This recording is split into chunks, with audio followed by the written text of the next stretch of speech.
ലക്ഷ്മി സീരിയലിൻ്റെ ഇനി വരാൻ പോകുന്ന എപ്പിസോഡിൻ്റെ റിവ്യൂയിലേക്ക് എല്ലാവർക്കും സ്വാഗതം.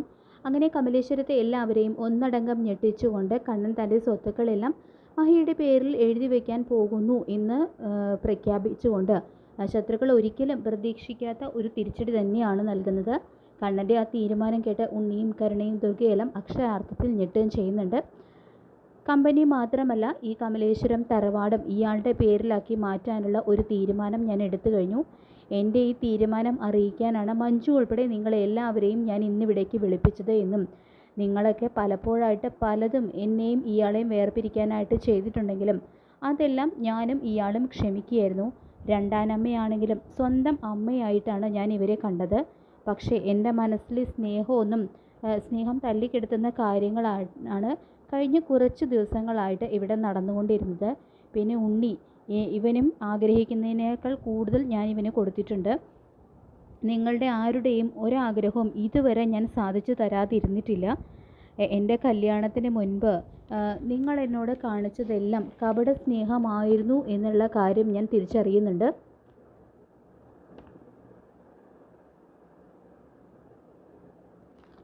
ഈ സ്വത്തുക്കളെല്ലാം നിങ്ങളുടെ കയ്യിലേക്ക് തന്നെ വരുമെന്ന് നിങ്ങൾ സ്വപ്നം കണ്ടു. പക്ഷേ മഹി എൻ്റെ ജീവിതത്തിലേക്ക് കടന്നു വന്നതോടുകൂടി നിങ്ങളുടെ ആ സ്വപ്നങ്ങളെല്ലാം തകർന്നറിഞ്ഞു.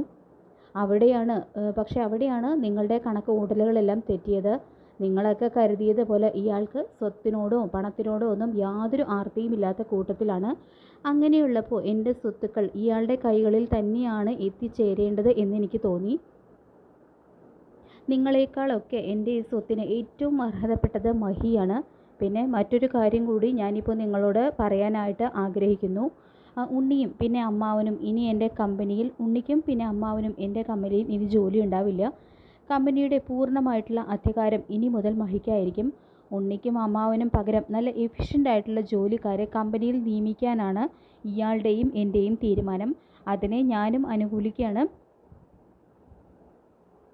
ഇത്രയൊക്കെയാണ് എനിക്ക് നിങ്ങളോട് പറയാനുള്ളത് എന്ന് കണ്ണൻ പറയുമ്പോൾ, വല്ലാത്തൊരു കൊലച്ചതിയാണ് നിങ്ങൾ ഞങ്ങളോട് ചെയ്തത് എന്ന് ഉണ്ണിയും, ഇത്രയും കാലം നിങ്ങളുടെ കമ്പനിയെ സേവിച്ച ഉണ്ണിയേട്ടനെ അങ്ങനെ പെട്ടെന്നൊന്നും പിരിച്ചുവിടാൻ പറ്റില്ല എന്ന് കരുണയും പറയുമ്പോൾ, അവന് ഞാൻ ജോലി കൊടുത്തിട്ടുണ്ടെങ്കിൽ അവന് അർഹതപ്പെട്ടതിനേക്കാൾ കൂടുതൽ ശമ്പളമായിട്ടും ഇൻസെൻറ്റീവും ആയിട്ടൊക്കെ ഞാൻ കൊടുത്തിട്ടുണ്ട്. പിന്നെ ഇവനെ പോലെ കേസിൽ കുടുങ്ങിയ ഒരാളെ ഇനിയും എൻ്റെ കമ്പനിയിൽ ജോലിക്ക് വയ്ക്കാനായിട്ട് എനിക്ക് താല്പര്യമില്ല. കമ്പനിയുടെ വളർച്ചയ്ക്ക് വിശ്വസ്തരായിട്ടുള്ള ആളുകളുടെ സേവനമാണ് ആവശ്യം. അവിടെ സ്വന്തം ബന്ധങ്ങൾക്കൊന്നും ഒരു സ്ഥാനവും ഇല്ല. ഇവന് നല്ല പഠിപ്പുണ്ടല്ലോ, വേറെ കമ്പനിയിൽ എവിടെയെങ്കിലും ജോലിക്ക് കയറി സ്വന്തം കാലിൽ ഇവൻ നിൽക്കട്ടെ, അപ്പോഴേ കൈവിട്ടു പോയതിൻ്റെ മഹത്വം എന്താണെന്ന് ഇവൻ മനസ്സിലാക്കൂ എന്നും കണ്ണൻ പറയുന്നുണ്ട് കേട്ടോ.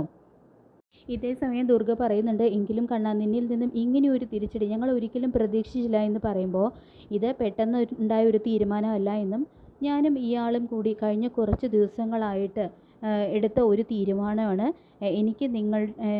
എനിക്ക് ഇനി നിങ്ങളോട് ആരോടും കൂടുതലൊന്നും പറയാനില്ല. ഉടനെ തന്നെ വക്കീൽ ഇവിടെ എത്തും. സ്വത്തുക്കളെല്ലാം ഇയാളുടെ പേരിലാക്കാനുള്ള ലീഗൽ കാര്യങ്ങൾക്കായിട്ട് എന്നും പറഞ്ഞുകൊണ്ട് തൻ്റെ തീരുമാനത്തിൽ തന്നെ ഉറച്ചു നിൽക്കുകയാണ് കേട്ടോ കണ്ണൻ ചെയ്യുന്നത്. കണ്ണനും മഹിയും അവിടെ നിന്നും പോയതിന് ശേഷം അവളെ കണ്ടില്ലേ, കല്യാണം കഴിഞ്ഞ് 1 വർഷം തികയുന്നതിന് മുൻപ് തന്നെ ഭർത്താവിൻ്റെ സ്വത്തുക്കളെല്ലാം അവളുടെ പേരിലേക്ക് ആക്കാനുള്ള അവളുടെ ആ മിടുക്കിനെ സമ്മതിച്ച് കൊടുത്തേ പറ്റൂ. ഇത്രയും കഴിവ് കെട്ട ഒരു ഭർത്താവിനെയാണല്ലോ ദൈവമേ എനിക്ക് കിട്ടിയത്. ഇനി നമ്മളെല്ലാവരും ശരിക്കും അവളുടെ അടിമകളായി. കണ്ണേട്ടൻ്റെ താഴെ നിൽക്കുന്നതിൽ എനിക്ക് വലിയ പ്രശ്നമൊന്നും ഉണ്ടായിരുന്നില്ല. പക്ഷേ അവളുടെ പാദസേവ ചെയ്ത് ഇവിടെ കഴിയാനൊന്നും എന്നെ കിട്ടില്ല. തുടർന്ന് ഉണ്ണിയോടായിട്ട് പൊട്ടിത്തെറിച്ചുകൊണ്ട് കരുണ പറയുന്നുണ്ട്, കുറച്ച് നാളുകൂടി കഴിഞ്ഞാൽ നമുക്കൊരു കുഞ്ഞ് ജനിക്കും. ആ കുഞ്ഞിനെ എങ്ങനെ വളർത്താമെന്നാണ് ഉണ്ണിയേട്ടൻ കരുതിയിരിക്കുന്നത്. എൻ്റെ അച്ഛനും മുത്തശ്ശിയൊക്കെ പറയുന്നത് ശരിയാണ്, നിങ്ങൾ വെറും കിഴങ്ങനാണെന്ന് പറഞ്ഞുകൊണ്ട് ഉണ്ണിയെ ഇടിച്ചു താഴ്ത്തി സംസാരിക്കുകയാണ് കരുണ ചെയ്യുന്നത്. ഇതേ സമയം മഞ്ജു പറയുന്നുണ്ട്, ഇതൊക്കെ ഇങ്ങനെ തന്നെ വരൂ എന്നെനിക്ക് മുൻപ് തന്നെ അറിയാമായിരുന്നു. കാരണം കണ്ണേട്ടൻ ബുദ്ധിയുള്ളവനാണ്. നിങ്ങളൊക്കെ പലപ്പോഴായിട്ട് കണ്ണേട്ടനോടും ഏട്ടത്തിയോടും ചെയ്ത കാര്യങ്ങൾ മുഴുവൻ കണ്ടിട്ടും സ്വത്തുക്കൾ മുഴുവൻ നിങ്ങളുടെയൊക്കെ പേരിൽ എഴുതി തരാൻ കണ്ണേട്ടൻ എന്താ വട്ടുണ്ടോ?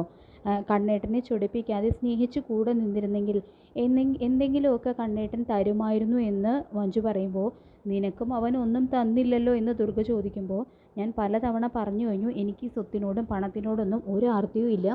മനസ്സമാധാനമാണ് ഏറ്റവും വലുതെന്ന് ഞാൻ തിരിച്ചറിഞ്ഞു കഴിഞ്ഞു.